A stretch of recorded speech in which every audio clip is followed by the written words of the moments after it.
What's up, YouTube? Today we are pulling the engine out of a 84 C20, and it's a 454 turbo 400 that we're planning on putting in our El Camino project. We're crossing our fingers that it goes fairly smooth. It is pretty windy today, got a slight breeze, so I'm going to try and edit as much extra noise out as possible, but hopefully the wind isn't too crazy.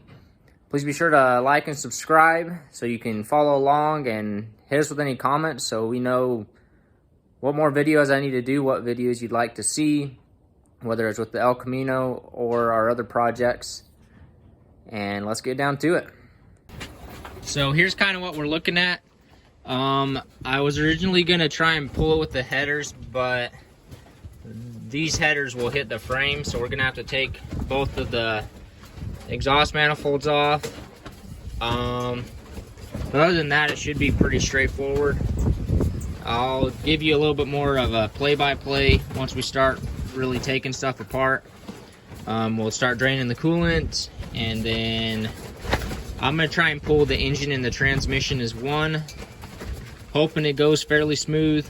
If not, we may have to split them and pull them both separately. So here's just a play-by-play of what we're doing underneath. All I'm gonna do is, there's your crossmember nut that goes to the transmission mount. I'm gonna need to undo that. I'll need to undo my drive line. And then we're hoping the exhaust will just fall to the side. If not, we'll have to take it off right there and right there with the flanges.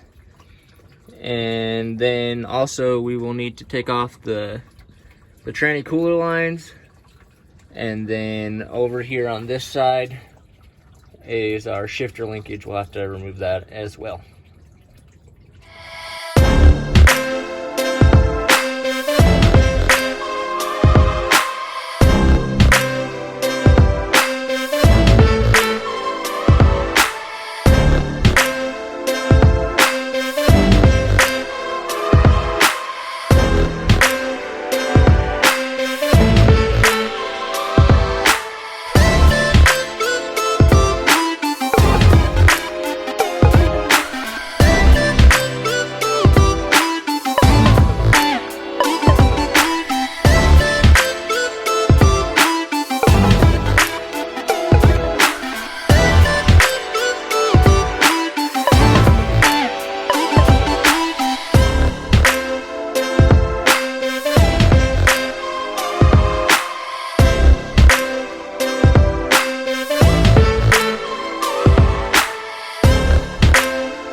So we've gotten pretty far. We've pulled all of our manifold bolts, or header bolts, whatever you want to call them. Spark plugs. We got our radiator and our fan out of the way. All we have left is I'm getting some tubing wrenches so we don't strip this out more than it needs to be stripped out. And so we can get our carburetor off, so we can get our engine mount so we can lift it. Then pretty much all we've got left is we need to take our engine mounts down there in the valley out on both sides, and then our cross member off of our transmission, and then we should be pretty dang close to pulling this. We've got most everything else loose. We'll have to take our spark plugs loose here so our manifold, or so our engine can slide past the manifold, and then just our power steering loose, and it should go hopefully fairly smoothly. We're crossing our fingers anyways.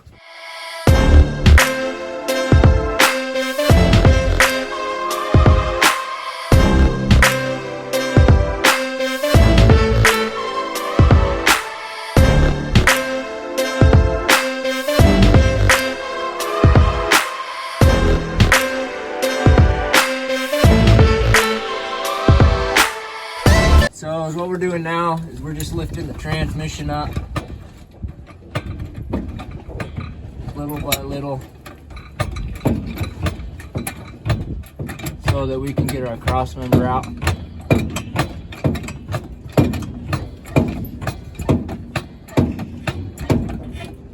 that should be good enough. There's all our leftover coolant peeling on the ground.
So we finally got the engine out after, seemed like, what, I don't know, 3 hours of a struggle. But it came out. Our biggest issue was the headers that were on there just weren't fitting good at all. So yeah, this is pretty much it. I may have to figure out what to do for my driveline and everything, because the driveline I have that goes for the El Camino, the slip yoke is right here, whereas this one has obviously a bolt-on yoke. And then I'm thinking that everything else will fit in there, but I guess we'll find out. My camera died at the most opportune time, so right as we were just about to get it out of the truck, my camera died. But this is it. And here's the big old hole.